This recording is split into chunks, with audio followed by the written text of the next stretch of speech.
Welcome back to the Hot Mess to Awesomeness podcast, a show all about inspiring smart, busy women to put their happiness at the top of their to-do list.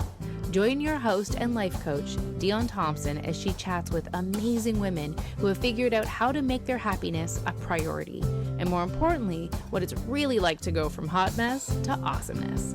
And now, on with the show. Welcome, everyone, to the Hot Mess to Awesomeness podcast. I am your host and life coach, Dion Thompson, and I feel rested and rejuvenated. Those three songs that my guest Annika chose were wonderful, and the last one was a little Whitney, Higher Love, and of course, I've heard it many, many times. Today, it just hit me in this really great way. And I think it had a little bit to do with the fact that it was song 3. So for each of our dance parties that I have with all of my guests, we choose 3 songs and we dance to 3 songs, which is about 15-ish minutes, depending on the song. And depending on the relationship I have with my guest, sometimes we're, already besties and the dance party is just hopping off the beginning. And sometimes it depends on songs and energy we bring in. And every time it lands in this most beautiful space. And I think 3 songs is 3 is the magic number, to quote another song. I felt like as soon as song 3 just started, it's like I dropped in, everything felt flowy and fabulous. And so thank you. Thank you, Annika, for choosing brilliant songs. One of them was not in English, and I got goosebumps, which makes me think part of me knows how to speak German, because I somehow knew what the song was saying and loved every second of it. So there's that.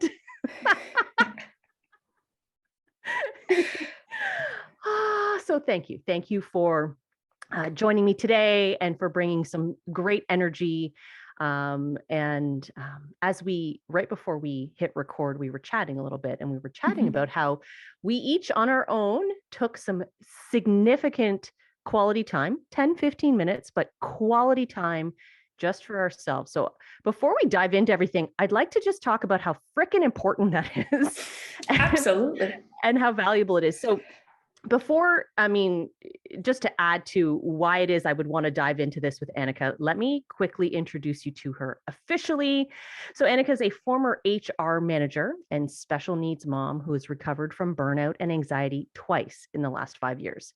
She was a type A stress addict who rode on cortisol for years, ignoring her body's signals like a pro. Very familiar with that particular profession.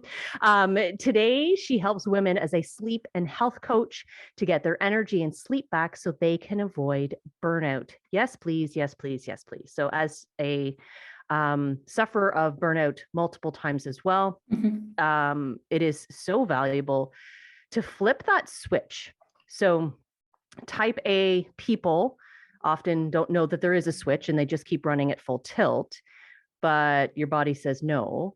And I think we've both learned in our own way, and now you are sharing it with the world beautifully, how powerful it is just to go tick and flick the switch. So tell me, what did you do today for yourself to rejuvenate a little bit before our chat today? You know what? I just had 20 minutes left before we were going to hop on. And I was like, I'm going to take a 10-minute Epsom salt bath. To just wind down and focus on what's coming. And, it was 10 minutes and it was all I needed. What did you do? I grabbed a blanket and I lied down in front of the Christmas tree on the couch.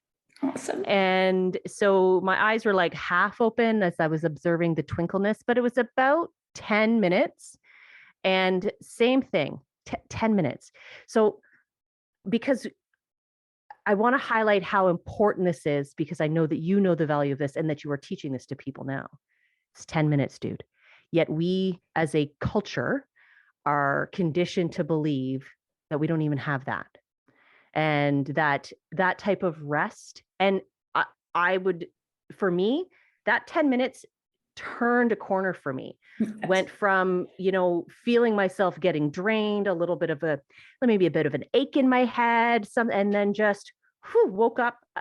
I almost kind of jumped off the couch, just like, yep, I'm ready. And that's all it takes. Sometimes, I mean, obviously different circumstances require different things, but to build in the practice of saying yes for 10 minutes, okay, maybe 12 if you have to add in a get the blanket and then get up and maybe run a comb through your hair, depending on what happened. But yeah. So what was that like for you? Let me back up. What made it possible for you to say yes to that experience? For those 10 minutes in the bath? Mm-hmm.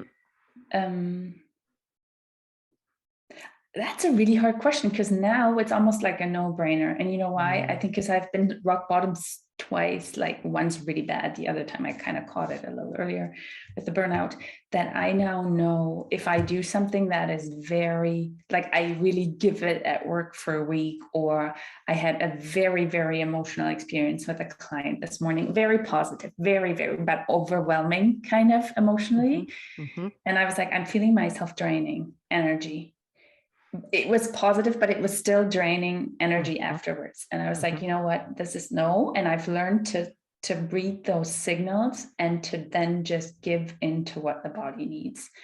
And this has taken me a long time and a lot of pain to get through, to get to that. But now I just listen, and it's 10 minutes. And you know what, I catch myself so many times scrolling mindlessly on social media. Instagram is a big one for me.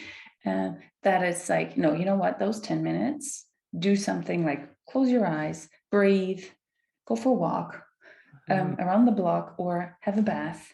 And that 10 minutes is just the investment is just way better. So because you said it was sort of just part of you, like it's almost a non-negotiable, you don't question it anymore, it just is. But to get there, there's a journey.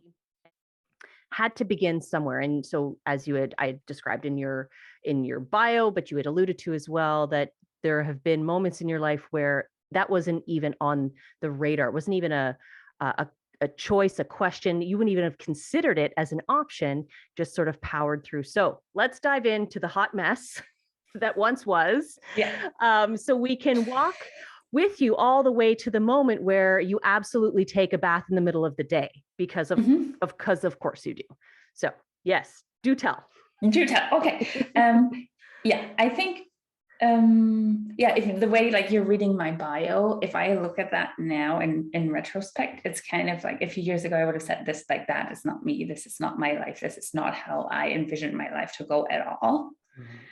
Because I was like a super high performer always. You're type A, you're a go-getter, right? Stress addict to the max, not knowing. I had no problem working a lot at university. Everything came easily. I graduated top of my class. I got promoted at work very early in very highly responsible positions. I loved it. I did really well. So there was kind of like no end in sight in terms of development and progression, which was that's what I wanted. And I was in human resources, mind you, where we help people with resilience and stress management and whatnot. I didn't do so well on that part myself. So, and then I was really successful. And then I became pregnant.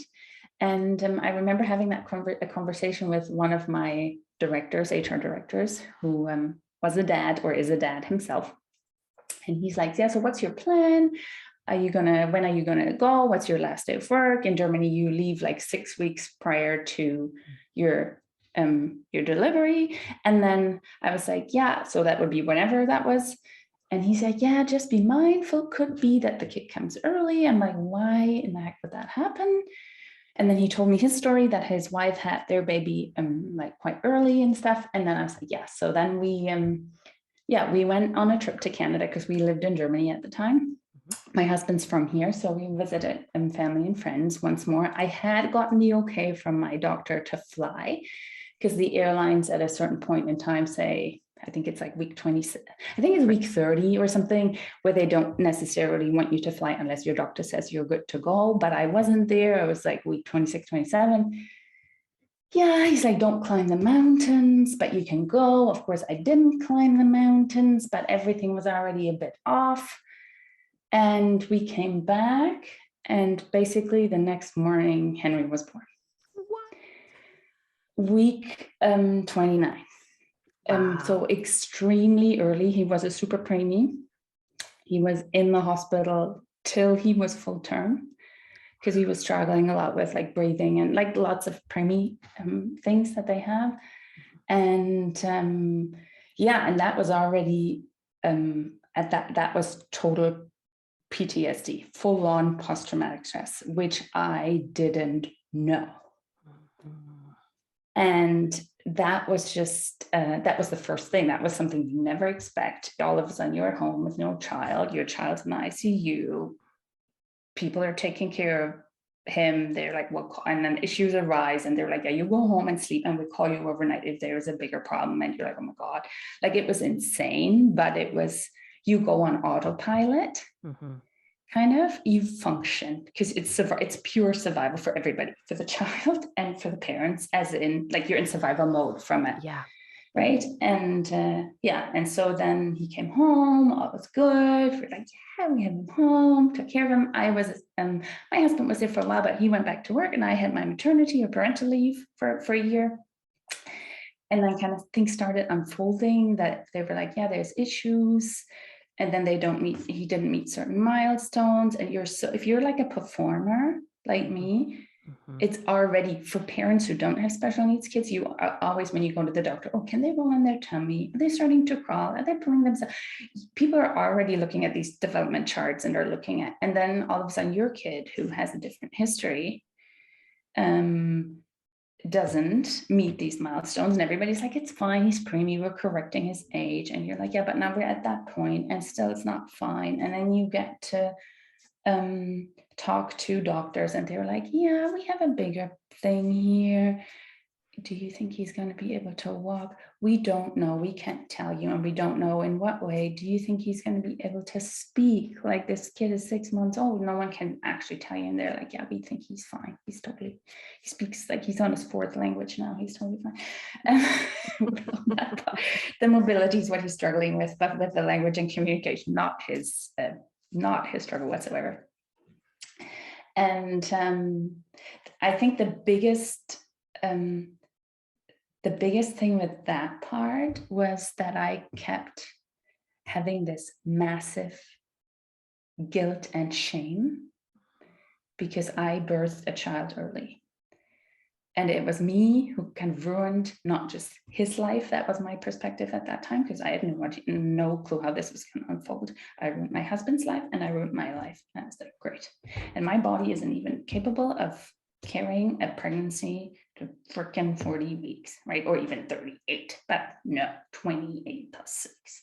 And that really, together with that whole PTSD thing, was not a good combination. And my doctor actually said, go talk to a therapist. You need to unravel this whole thing. And I tried to call them and they never called me back. And I was so exhausted already that at the beginning of this all, that I was like, I'm going to fix this myself. Right? We're going to get a great team of doctors. They're all going to support us. There's going to all, that already ended, that I called my husband and he had to actually also take parental leave, because I was like, I can't do all this therapy and stuff by myself. I'm not capable. And then after a year, I went back to work. And you know what? And I was so looking forward to that, because for me, that was a bit of an escape from the situation that I was like, oh, like for 8 hours a day, I don't have to confront myself with this, that was actually, like, to Henry, that's super unfair. But that's what I was kind of seeing. I wasn't just seeing my child, I was always seeing that situation. And that was just traumatizing. And this guilt was just breaking me down. And then I was at work but I came not back into the role that I'd left. I went into a different part of the company, which I had totally underestimated, that it was like going into a new job. And with what I'd just gone through, that was actually not that easy. And then, but you know what? Then the type A came back and it was just, yes, yeah, go. Even though I didn't like it, I actually hated the job, and that was hard. That was the first time in my life that I was like, I'm the main breadwinner. I can't, because Pat was at home with Henry. So I was like, I can't just walk away from this. Like, it's impossible. But would I rather be home with my family? Yes. So, but no, I'm going to make it work. Then came feedback and bonus time and everything was fantastic. People loved it. And of course, I was like, well, I got the recognition that while I was guilt-ridden, that felt good. Mm-hmm. And I was compensated for what I did, and my high investment, so to say, of my time and my energy got paid off, so to say. So that was okay. And then I kept getting things. I had an ear infection. I was out for 2 weeks. They pumped me full of antibiotics and it didn't want to go away. I was like, okay, so finally it went away. And I just ignored, right? That was a sign that, no, keep going. Then they gave me a different job, a project, a massive, massive project that I absolutely loved. It was my dream job, but it was a job you could almost not do on a regular, like that wasn't just a full-time job. That was like 1.5 full-time jobs. Right. And I did it, and I did it so well, and I didn't get the recognition that everybody expected me to get, not just me, but there was like one manager who was just like, she did fine, but that was it. And everybody else, even my colleagues came and they were like, what is the heck is going on? Why are we not celebrating this like through the roof? This is the biggest thing, and you did amazing. And I was blown away. I was just so scattered after 15 years in that company with everything I'd done. And then that was just what happened at the end. Then I got food poisoning at Christmas. My husband and I finally had a day. So we were like, oh, we're going for breakfast. Day before Christmas, do the last shopping things, come home. My parents come, we celebrate Christmas. Next morning, him and I are just not getting out of the bathroom all day. Food poisoning. Great. And you know what? And that was basically what brought that rain barrel to overflow. Mm-hmm. I never really recovered from that. I had doctors for weeks look at everything in me, couldn't find a thing. And one morning, and my manager at that time, she was quite nice. She was like, you know what, you're going to work from home for a few days because I think there's just like the stress level is too high. Like something's going on here. And then one morning I was at home, I was working. My husband went to get groceries. He came back. He's like, what's going on? I was like, I can't. He's like, what, you can't? I was like, I can't do anything anymore. I'm just sitting. I'm like, I'm frozen. Like I cannot function. He's like, okay, we're shutting this laptop. We're going to the doctor now because this is not right. And that is when the whole cascade of my journey basically started. But I was bottom-tipped. It was just, I couldn't do anything for months. Oh, I thank you for sharing that. And thank you so much for highlighting the what I think sometimes gets glazed over, because when we are speaking about people's past journeys of healing, we're like, oh, and then all this stuff and all these signs, and and it was, here's the thing. There's no way you could have fucking seen any of that. Because so I'm giggling because I too had an ear infection, and one of the doctors was like, grown-ups don't get ear infections. Mm-hmm, exactly. And I'm like, yeah, but dude, it hurts to hear. Exactly. I'm sitting here crying. Yeah, like there's agony. And one of the things that I have learned since is, of course, if you were to take the more energetic stance and go, what is it that you're not hearing? And so your body will continuously give you information to tell you how to resolve the issue. And not that antibiotics are bad. I'm all about healing in all the ways possible, but I'm giggling because, and then the other part that I think is extremely important is that we can get into these patterns of how we value ourselves and how we determine our worth. And of course, we are generations, decades being rewarded as type A people for the product. And we come to expect, and especially if you're a high achiever, you come to expect, like, of course I'm going to be celebrated for this because I busted my ass 17 different ways to make it happen. And so I want to just draw a little parallel again that made me giggle. So the one manager, of course, who just was like, yeah, okay, she's fine. She's fine. But then universe going, you're not paying attention. So here's a human who is going to turn you sideways for doing something completely neutral, making a general comment, not poo-pooing you, but just making a general comment that, of course, does not reflect your model of the world, because what's actually happening is the model of the world that we're creating is imploding, and yet we can't see it. Oh, so thank you for highlighting that there were some big things happening.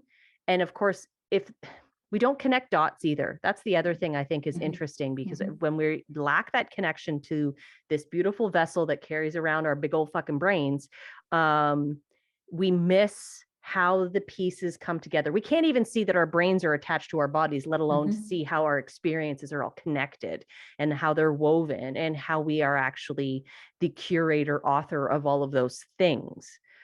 Oh, so not happy that those things happened to you, but very grateful that you were willing to share them, and that as you sort of package it all up, get to that place where you literally can't move anymore. And so interesting, I find that a lot of type A people, when it comes to stress response, of course, there's fight, flight, freeze, or fawn.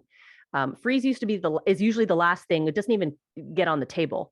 Like, who's got fucking time to freeze? Nobody, when you're as busy as we are, right? So I will fight tooth and nail. I will run away and quit things, but justify the crap out of it, or I'll make sure everybody else around me is happy so that the stressful situation goes away. But freezing, that's a pretty big one. That's a pretty big one. So if anybody's listening and can sense themselves, we don't acknowledge fight, flight, or fawn as stress. That's just the way we live. But you don't have to wait to get to freeze.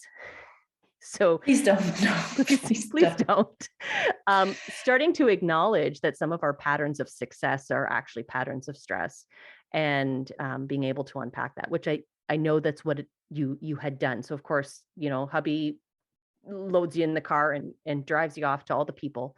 But tell me a little bit more about the unpacking, because of course we could get labeled 17 different ways, but it's the unpacking and the acknowledgement and the willingness to face things and go, right, because for my entire life I thought that was positive. Yeah, you know what? I think the first thing was, I was really lucky that this family doctor that we had, that I had actually never seen before, but my husband did, he clued in very, very quickly. He's like, no, tell me your whole story. He's like, there's more to this. You don't just have a stomach ache and you're not just frozen.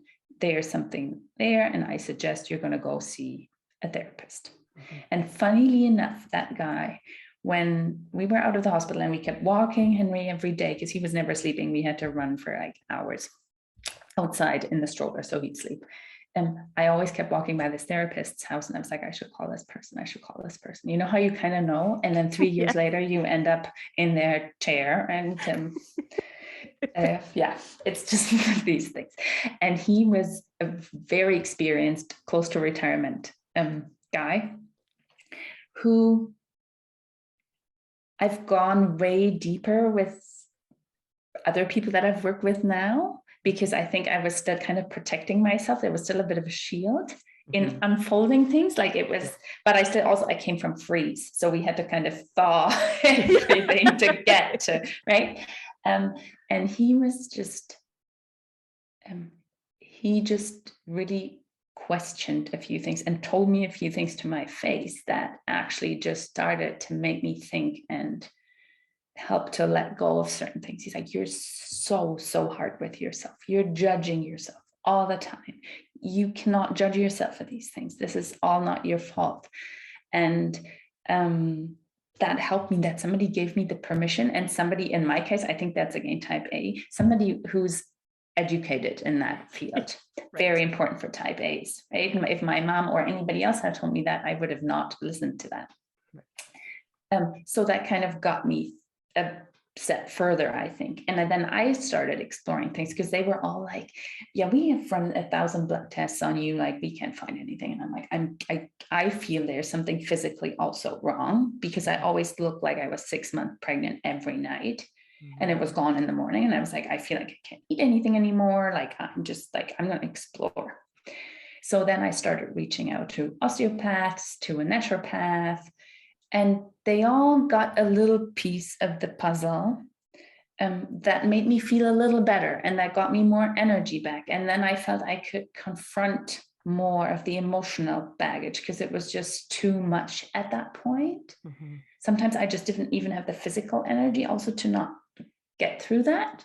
Like, I couldn't even be in the car with my husband driving. I was like, cars coming at us, and he drives very carefully, like cars coming at it, like all that was too much. I was just overwhelmed.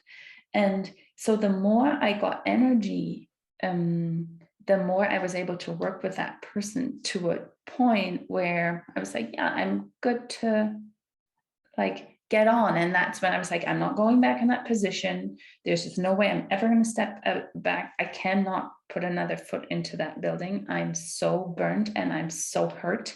I'm also really hurt, which took me a long time to admit. I think that was another thing. And I think one thing he said that was something I didn't fully do at that point. And I think that is part of why I didn't fully do my healing at that point, was he always said, have you, like I said in the beginning, I look at my life now and this is not what I expected my life to be. Mm-hmm. I never grieved over that. I was just going to say, there's some grief in there. And you know, what's fascinating, so many people, again, sort of a norm that you grieve things that are, that you lose. You lose them. And of course, you know, you were losing the woman that once was, but you were also, I don't know, it can prevent us from seeing the potential. And as a type A, you were probably like, no, I'm going to get better. I'm going to get better. It's great. I'm going to get better. And we miss the big, yes, you must also grieve the loss of what once was, of the woman that brought you to this place. And this was something that I had never conceptualized. I was like, I'm going to have to function for this child and for this family. And who knows how this journey medically is going to go for him. Like, I need to be strong and I need to function. I would have never, and at that point, I didn't give myself permission that it's okay to be sad about that it didn't turn out the way I had envisioned it, but it's still good. It's just different. And that gap was so big for me. And that took years. Like, that basically was the last, I would say, about a year ago is when I finally got to that point where I had physically done a few more things differently, where we had also, we moved away from the situation. We also moved from Germany to Canada. I think that partially was a thing for me to distance myself from certain things. Also, time is a big healer. Like, the first years it was Henry's birthday, I would open my eyes in the morning and I would go through the whole spiel of what happened that day when he was born, every time. And I was done for the day, basically. And the older he gets, it's not even a topic. It might be that I go somewhere 5 minutes, I need my own 5 minutes to breathe and like acknowledge it, but that's it. It doesn't really matter anymore. And it was governing my life, right? Every second was basically about that. So I wanted to, because time definitely has a huge impact, because of course, memory is fluid and every memory is only seen through the eyes you have now, right? So as you get older, things change, time passes. Every time you remember something, you are adding a new layer, a new experience. So now as you remember his birthday, you also remember the day of his birth, his first birthday, his second birthday, right? So each piece is layered. And so, yes, time, but also in combination with the work, because you were doing the work, right? So Yeah. grieving, and I'm not a grief expert, I'm not going to pretend to be one, but I see it often. It does require a level of patience Mhm. and self-compassion. But it is kind of like the law of attraction. You can't just sit around and wait for the miracles to happen. You have to be willing to engage and believe and trust and lean in and continue to do work, which of course you did.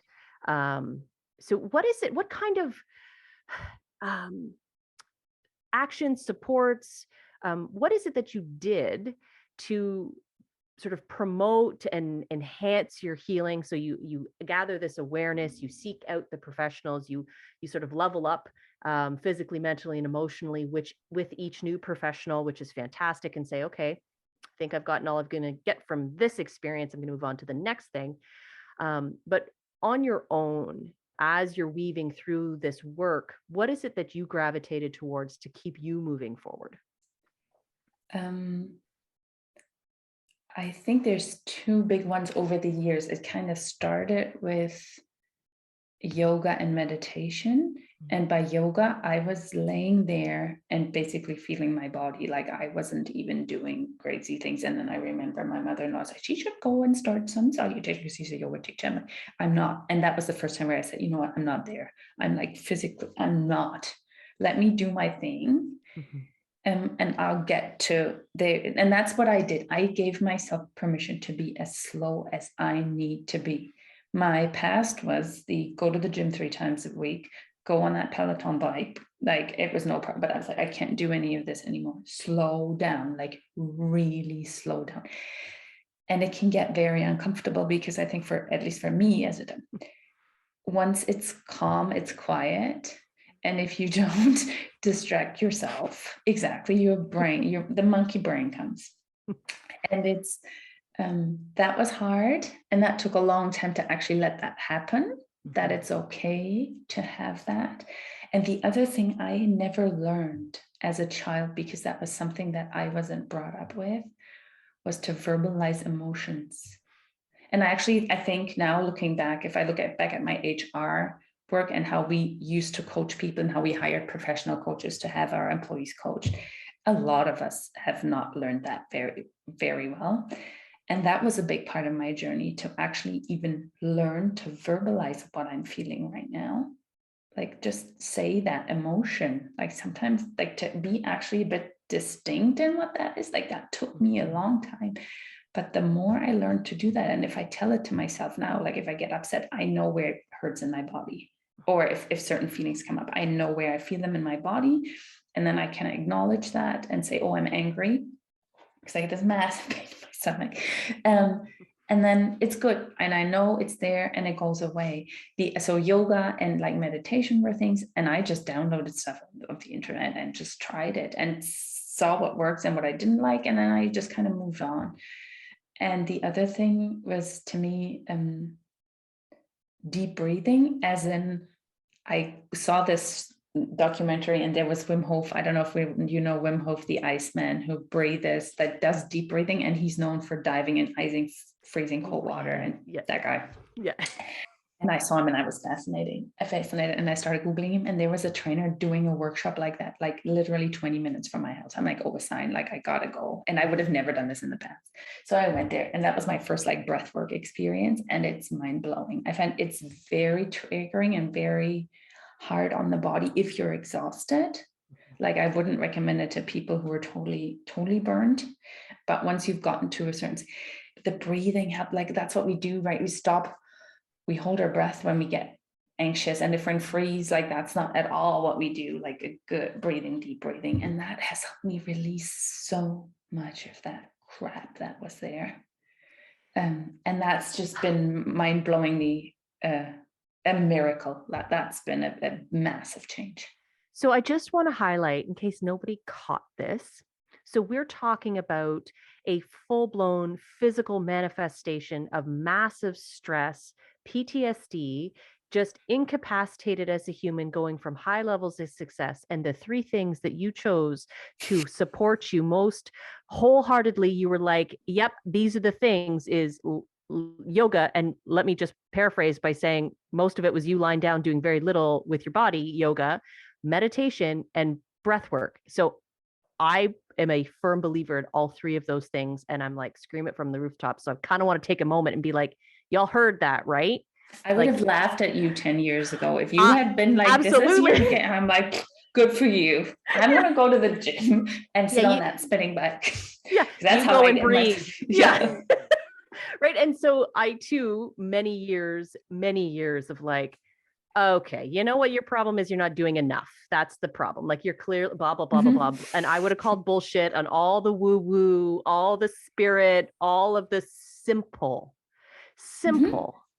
because we make things fucking complicated and busy and full and I'm if you can't see me, I'm like, and like tight, and everything is just stretched, and we're trying to be so much more than ourselves instead of just choosing to be more of ourselves. And I don't know exactly when that happened, but at some point in that journey, there was this moment where I was like, type A got you into this. Type A is not going to get you out. It's just not happening. I have to change something. What was I don't remember who said it, and someone will be like, it's such a common quote, but like you can't keep doing the same thing over and over again and expect a different result. Yeah. Right. And you say it like that and everybody goes, well, yeah, but we'll just continue to do it because our patterns are so unconscious. And so I love that you now articulate, take time to go, what am I feeling? Where am I feeling that thing? And until, as you're practicing, maybe you're not making the connection yet, but you're like, I'm feeling this feeling and I'm also feeling pain inside. In my side. And then all of a sudden over time you start to correlate and go, oh, right, these two things are connected. Bringing that into your awareness is a unbelievable act of embodiment. And, as a culture, we are completely outside of our bodies all the time. And, I can't go a day without speaking to someone, client, and being like, you are not in your body. You are like a million miles away all the time. And so we can't do that work. So would you say that because the breath work, the meditation, the yoga, it's really an act of being present. And so what has been the impact of this beautiful, simple, not always easy, simple work that you have done? What are you experiencing now that is so much different than what you had been experiencing in the past? Calmness. Can I still get triggered? Do I get triggered a lot if my child does something that is my childhood wound? For sure. But a mechanism or a tool for me that if I feel it's getting too much, I know I do my 20 minutes of breath work, I do my half-hour meditation, and I'm back in a healthy state. I know, and I can see things, and the other thing, I can feel things coming, or I listen to my body showing me that, yeah, this was too much, red flag. Oh, okay, so then do I skip those things? For sure. Am I like stringent with that? Not all the time. No, I have too much on my plate. Sometimes I don't make it a priority always. I do still put other things first, but I try to have a routine as best as I can. And as soon as I see a red flag, I know I need to double down, and I do double down, no question, because I know, and I tell it to my husband, I was like, I'm exhausted, and he knows what that means. And he said, okay, what do we need to change? Right? Like, that's my red flag. Like, and that's just so, and I've been very lucky that he's been super supportive in this all. But in the end, it's not as hard as I ever, 10 years ago, would have thought it would be at all. I thank you for acknowledging and honoring the fact that you are also still living a life that is not always controlled by you. No. Right. And so one of the things often when people step into a healing journey, they somehow envision all of this healing, but somehow they forget that they also have to live their lives. Like raise your children, go to work, do the laundry, stub your toe, have arguments. Like these are things that are going to happen. And so creating a pattern, habit, a foundation of grounding work like breathwork, meditation, and yoga, and journaling, and walking, and all of the things that can bring you back into your body. Just developing a practice. It doesn't have to be a stringent, there's the thing, because every time you do it, you're just adding a beautiful drop to your bucket that you get to pull from. And so there are days that you pull a little bit more, there are days that you don't. And it's extremely important to honor that every minute, every breath is a new opportunity to choose. And so it doesn't have to be every minute of every day or at 5 p.m. or 5 a.m. or whatever. And you get to a place where you're about to hop on a podcast, and what do? You have a bath. Right?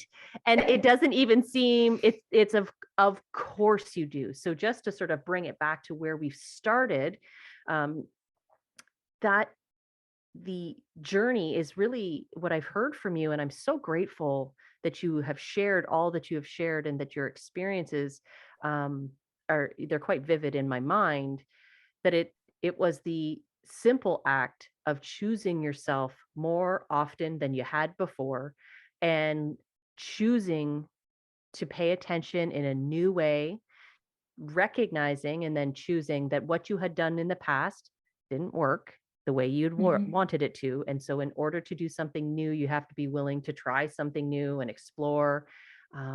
So beautiful. And I'm so grateful. And I'm honored that you're here sharing that with us, because it's a really, really important message for all the women in the world, all the people who are running these patterns, men, women, it doesn't matter.